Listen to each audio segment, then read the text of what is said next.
And just like that, we're back. Wasn't that beautiful? I wanted to put that at the beginning just because this movie is so gorgeous. It looks beautiful. It sounds beautiful. Hello. Welcome back. It's me again, Carson. I'm here with my buddy Groot, and we're talking about our most recent film club pick, which was a beautiful film, Wim Wenders. It does look like Wim Wenders, but he's German, so Wim Wenders, 1984, Palme d'Or winner, Paris, Texas. Came out in 1984. It is, I keep mentioning this list pretty much every time I do these nowadays, but this film does get featured on our Sight and Sound poll. Comes in hot at number 185, which is still great. If you're on the list of 250 best films ever, you're on the list. And it is absolutely spectacular. I didn't know this until I picked this film. I saw it on the poster, but it apparently unanimously won the Palme d'Or at the Cannes Film Festival, which is pretty awesome. And not to mention, we've already visited a film from Wim Wenders previously in this club. We did watch Wings of Desire, which is his 1987 film. One of my favorite films we've ever watched in this club, and one of the best films I've ever seen. It's the film that he made just shortly after making Paris, Texas. But yeah, this movie, man, I had heard for so long from so many different people how epic this movie is and how much it means to people. And my buddy JT, who you may know if you're a fan of the film club here, he runs the Quarantine Film Club, and him and I do a top 5 live every week, and we're working on a podcast. I've told you about that. We're gonna get that out soon. But he mentioned that this is one of those rare films where you realize you're watching one of the best films of all time about halfway through watching it, and then you get to just enjoy the rest of the film. So he's absolutely right. I felt the same way. Kind of very early on, I was like, oh, this is special. It piques my interest immediately. And you can see why Sam Shepard, who wrote this screenplay, and Wim Wenders, why they got so excited about this tale, because the very first thing that we see is the vast expanse of the American desert and a lonely man walking out of it. He's got an empty jug of water. He doesn't say a whole lot. He's walking through the desert. And you can almost just imagine them sitting around just so perplexed by the mystery of a wordless man walking out of the desert who doesn't remember who he is. And what's so nice is, I'm going to get into some details in a second. So if you haven't seen the film, I really think that you should watch it before watching something like this. Part of the beauty of watching the film was having it unfold naturally. I had no idea what I was getting myself into. All of the descriptions of this film pretty much just say that he wanders out of the desert and doesn't remember who he is. And so as you receive bits of information and find out little bits here and there of who he is, where he came from, why he was gone, all of these things, which we'll touch on in just a moment. It's just so expertly unfolded for us by Sam Shepard and Wim Wenders. A couple things I wanted to touch on before I get into any of the details of the film. I watched an interview, thank God for the Criterion Channel. If they have a Criterion edition that is on the Criterion Channel, all the bonus material is available for you. So I spent the morning watching interviews and all this great supplemental material on the film. And so it's just such a fantastic resource. But I watched an interview with the director, and he was talking about how him and Sam Shepard knew they wanted to work together, and they got together knowing that they were going to find something that they wanted to work on. And they basically just explored who each other was and until they found a place where their interest and their expertise kind of crossed paths, and they came up with this story. Fun fact, they started shooting this film before the script was finished. I guess they had half the film written, and they were just so confident that they knew the characters and stuff that they were like, yeah, let's just start and we'll kind of write it as we go. Circumstances being as they were, Sam Shepard couldn't be on set very often. He was becoming a very busy guy. Long story short, he doesn't get them the other half of the script, and so them and the father of the young boy in the film, who we'll also get to in a second, they wrote basically the second half of the film, and Sam Shepard once he got kind of the story idea that they'd come up with, he was like, okay, I can't write any of that for you, but I will write that last scene dialogue. By the time you get to that last scene, I will have that dialogue for you. And that last scene is so powerfully emotional. Let's dive in. Okay, so spoilers are coming. So if you haven't seen the film, just be on the lookout. Our main character, we find out his name is Travis, and he is brilliantly portrayed by Harry Dean Stanton. Harry Dean Stanton is a guy that you've definitely seen because he's been in like 250 movies. Partly why Wim and Sam Shepard felt so strongly about him being in this film, in this lead role, was that he had done like 100 films and never been the lead. He's usually in a scene. He's a character actor, supporting actor type of guy. And they crafted this whole piece for Harry to get out there and finally have an opportunity to tell his story. Who could this guy become?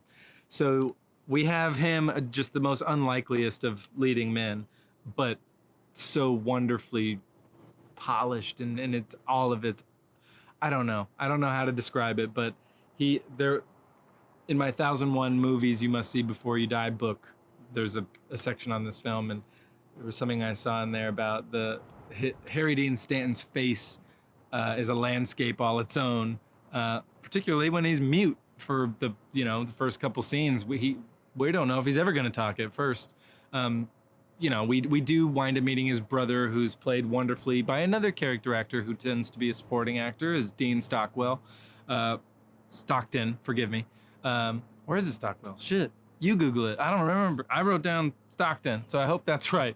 But yeah, these two guys are such great brothers, and I'm just going to kind of steamroll through some information that does beautifully unfold over the course of 2 hours and 17 minutes. But we find out that Travis has been gone for 4 years. We find out that he has a son, and that his brother and his wife have been raising the son.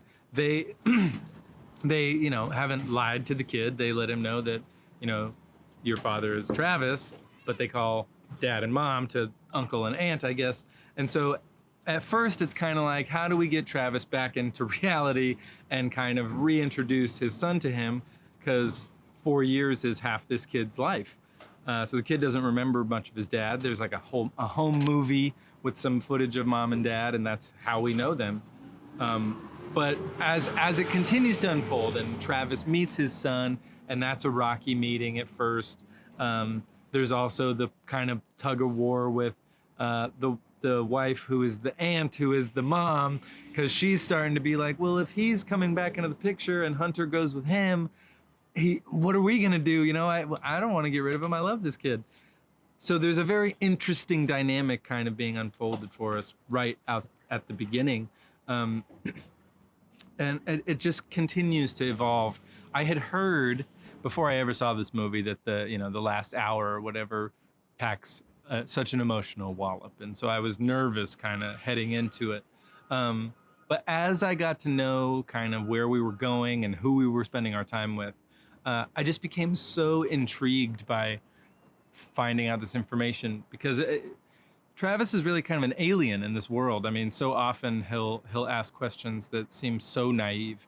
There's a moment, I think it's with like this Mexican maid, where he's looking at a magazine and she asks him what he's looking for, and he's looking for a father. She goes, "What, your father?" And he's like, "No, any father. Like, what does one look like?" And he doesn't know. His first line. We've been dying to get him to talk, right? Brother's been trying and trying and trying. He even says, "I'm sick of being the only one talking." And out of nowhere, he pipes up and goes, "You ever been to Paris?" And then we get introduced to this notion of Paris, Texas, where he once upon a time bought this vacant lot, and he has a picture of it. There's all this wonderful imagery that is being crafted for us. And even the very beginning scene that I was talking about, where he's walking alone in the desert, it looks like what we've seen before in a John Ford film, for example, which was very influential on so many European filmmakers. American cinema coming to Europe was the big leagues to them, and so they all loved all these American films, and the mythic West and all these things. And so when we see this desert landscape through Wim Wenders' eyes, through Sam Shepard's shepherding, pun intended, we're kind of gifted with a very unique perspective on ourselves as Americans in America. We're getting an outsider who clearly admires America and the idea of the mythic West and the liberty and freedom and frontier that I don't have the words, sorry. But just the fact that we're getting to kind of see ourselves for I guess the first time. I don't know much before 1984 when other filmmakers from Europe were coming to America and kind of showing us how we look and how we act, but without being talked down to or put down or in any way disrespected. I felt like this film was a very authentic representation of a very real slice of American life. So I just had nothing but praise for Wim the whole time I was watching the film. I had watched David Byrne, sidetrack a little bit, the lead singer of the Talking Heads. He directed one film, and it's called True Stories. And I had seen that film before I'd seen this film. And just kind of the mood felt very similar to me. I don't know if you've seen that film and maybe you agree or maybe you disagree, but so I was kind of thinking of True Stories while I was watching this. I was thinking like of David Lynch films a little bit. This one, you know, never quite gets weird like David Lynch can. But there's a little bit of that, I guess it's a very 80s thing, but this mood just was hypnotizing. I loved it. I can't believe I have gone this long without bringing up the score. But the Ry Cooder score to this film is one of the best scores ever.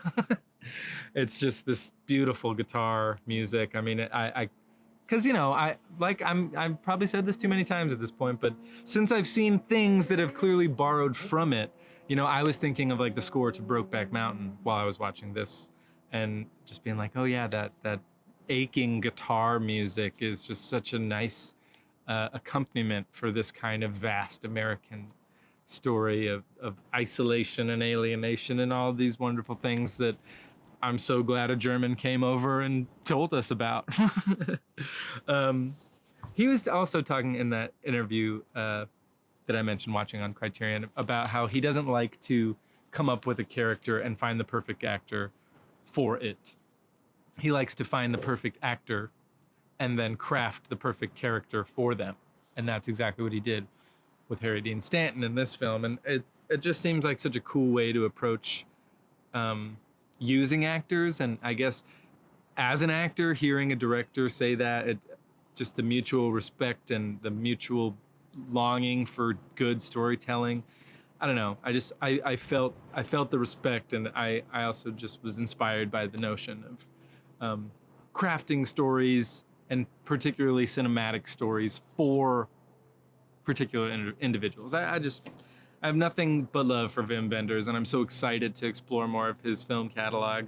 I really want to watch King of the Road. Man, there's a bunch. There's a bunch. I'm very much looking forward to it. But yeah, this movie is just, it's like a sad old country song, you know? Some of those aching country songs that tell a beautiful story that break your heart. It's part of who we are. No matter how much you embrace it or resist it, it's absolutely part of the culture that has been made here in America. I also found myself feeling, because Sam Shepard is a playwright, and so given some of the details that unfold towards the end, now some real spoilers in the big monologue at the end with Harry Dean Stanton talking to his, I left out all kinds of stuff in the plot because you should watch it if you haven't, but he's looking for his ex-wife, the mother of his child, and he does find her at this very bizarre kind of peep show where he talks to her through a window that's a mirror on one side so she can't see him. And it's this incredible scene with both of them have these huge long monologues. It's long unbroken takes where we finally get the information that we've wanted for 2 hours, kind of what happened to these two people. But he talks about how it got so bad with them and then the house fire. It reminded me a little bit of kind of the details and how the story unfolds in Manchester by the Sea, which is a Kenneth Lonergan script, and he is a playwright as well. And so I found those story details to be kind of interesting parallels, in that these two playwrights working in cinema kind of have these such dark,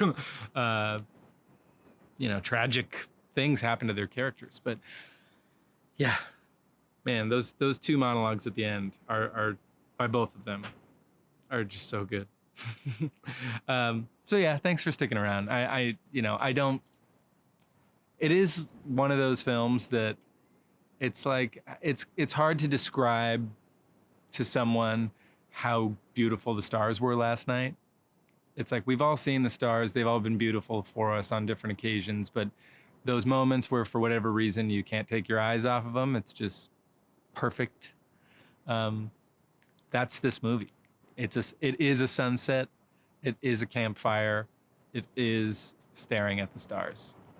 And if any of those things interest you, then God, watch Paris, Texas immediately. So yeah, thank you. Thanks for watching these, and this one, and all of them, and all of you. You're all awesome. Follow us on Facebook and Instagram if you don't do that already. That's where I usually post all the weekly pics. If you have Letterboxd, find me on there, Carson Higgins. I have a list on there of all the things that we've watched from FilmClub. You can watch them all. I got them all in chronological order. Like and comment on this video, and subscribe to this channel if you don't do that. But yeah, spread some love, watch some good movies, tell your friends about them. And if you consider me a friend, please God, tell me about some good movies. I always like watching good stuff. So keep it real, keep Groot in your heart, and we'll be back next week. Love you.